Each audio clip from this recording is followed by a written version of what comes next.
Hello and welcome back to Prehistoric Companions. I'm Dylan and today I am propagating some potential future terrarium plants. I bought some plants at my local hardware store, Lowe's. I scooped up some bromeliads, some pothos, and today I'm going to quarantine those plants, take you guys through the process. I'm pretty new to the whole plant world, but I really love, lately I've been doing a lot of bioactive enclosures for my animals, going more the natural route and giving them more enrichment, and I just love looking at the greenery. I want my reptile room to be like all tropical rainforest. So I've been learning a lot about plants and learning which ones are good for terrariums, paludariums, custom enclosure builds that are not going to be toxic for your animals, but also plants that look nice. They give the tank like a nice pop of color, like bromeliads, have lots of, I love the way their leaves look, and a lot of them have really pretty pinks and purples and different kind of colorations in the leaves. And I recently watched a Serpa Designs video on how to quarantine plants for future paludariums or enclosures. So I'm going to take those tips and tricks that I learned and get my plants that I got, the ones I've propagated out of my Boa tank, and other enclosures that I've already had established, the plants that I purchased at the hardware store. Gonna get them all cleaned up and get them in quarantine, and hopefully they'll thrive and be great for future builds. Or I can keep cultivating them and eventually be able to sell them to other people who are interested in bioactive tanks for their animals. I've got some Ziploc bags numbered here. I have 6 baby ball pythons that I produced last year. I have some citrus pastels, 100% het pied, and some normals, 100% het pied. At least that's what I suspect. So I'm going to take some of their sheds. I have them all numbered. I've numbered 1 in here, 2, 3, 4, 5, 6 in my ARS 7010 hybrid rack. So I'm going to send in some sheds to a lab that will be able to determine if the snakes are male or female, or what other kind of genetics might be happening. They will definitely be able to verify, yes, 100% pied, or if they're not carrying that. This is Danger Noodle. He's a male pied royal python. He's the dad of the clutch that I produced last year. This is Cleo. She's an adult female citrus pastel royal python. She's huge. She laid 11 eggs for me. So here's one of her babies. You can kind of see a size difference, big size difference there.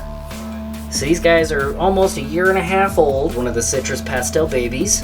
Here's one of the normals.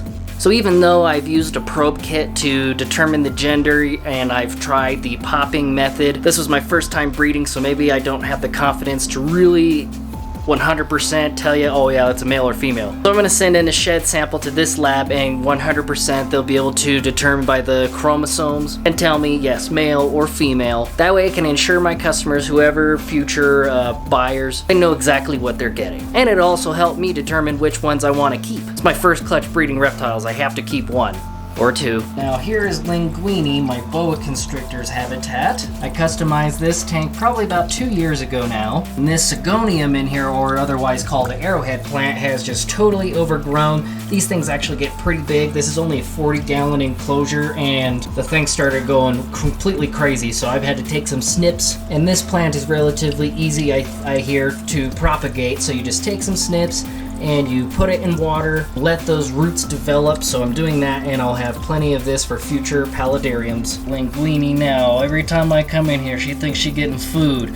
The Boa Constrictors actually really voracious eaters. They typically don't really stick their nose up at food, especially this one. So another fun thing that I did here recently, I have this mister here from my Boa Constrictor and my blood python. Picked up some PVC and some valves at the hardware store, and I rigged this hose so that it feeds to the Boa tank, and then one will be able to feed down to where Kona is. So then if one tank is getting too much mist, then I can kind of shut off one of those valves and then send more down to whatever tank needs it more. Then of course I just finished this tank a couple days ago, as you guys have probably seen in my last video. I kind of like having the rock formation on the top there. Hides the light so I don't have to see the lights on top of the enclosure, and kind of the thing that I enjoy doing with my custom tanks is kind of bringing the inside environment on the outside. But of course that lid was not stable, so I kind of had to secure it further so that my milk snake doesn't escape. Got some pothos in here, everything's looking good. My cleanup crew is at work. The isopods, I got some Porcelia laevis dairy cow isopods and some springtails in here, and they're hard at work starting to really get this environment going. In the meantime, Looney's just hanging out in this 10-gallon, which is way too small, but it's temporary. Alright, so here's my station. I have a huge Sterilite tub. I forget how many quarts this is.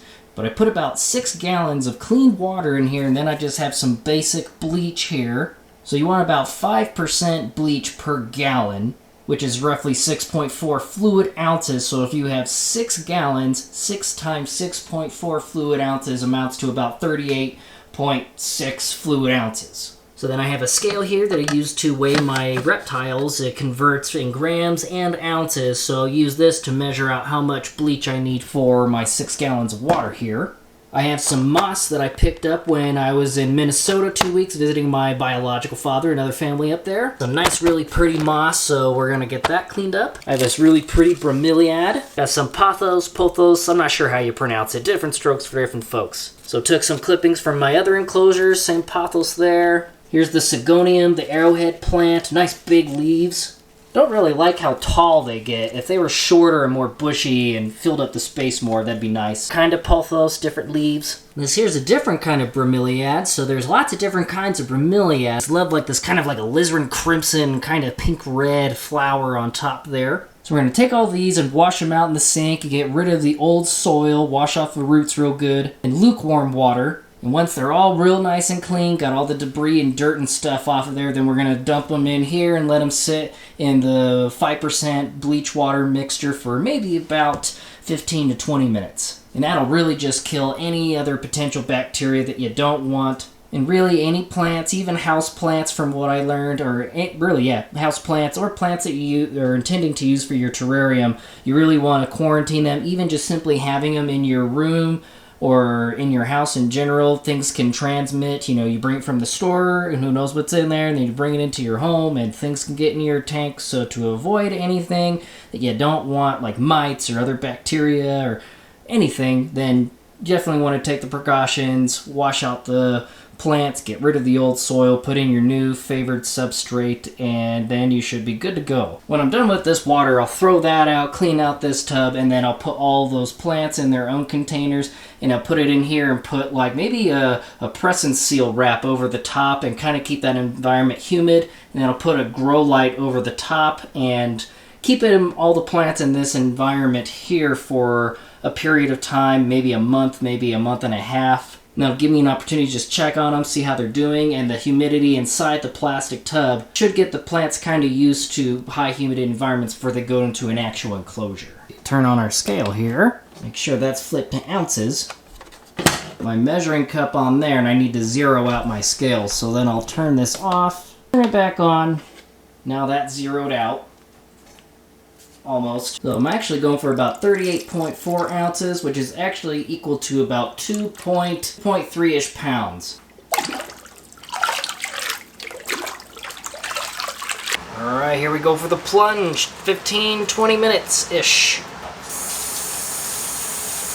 Once these guys are ready to come out, we'll take them out, we'll give them another rinse down, get all the bleach water off of them, get them replanted and in their own individual cups. I'll clean this tub out, and then I'll put all those plants back in here and cover the top with like a clear press and seal wrap. This will be the quarantine environment. I might actually take this to my classroom. I kind of like to create like a little classroom economy, and all my students will have different jobs, and I actually have some classroom botanists. They'll research about their plants, they'll check on their plants, and have a little data log chart they'll write notes and things on. So yeah, we'll cultivate some paludarium terrarium plants in class. Alright, got the bleach water out, gave all these guys a rinse off, and now they're doing another soak in some more lukewarm water for like another 10 minutes. Got that nerd running around. What are you doing, girl? What are you doing, Ash? Alright, so now our plants are super duper clean. Now we got some clean cups. I'm repurposing like these old superworm cups that I would get at the pet store, or these other plastic containers that I would have otherwise thrown away. Those are all nicely sanitized, and we're going to go ahead and plant our plants in these. Put my moss in this gallon Ziploc bag. So I'm using this soil mixture here. It's a mixture of cypress mulch, sphagnum moss, eco-earth, and organic topsoil. It's nice because some of this pothos I could really break up. I could break up some of those roots and really get like lots of different pothos plants off of this one mother plant.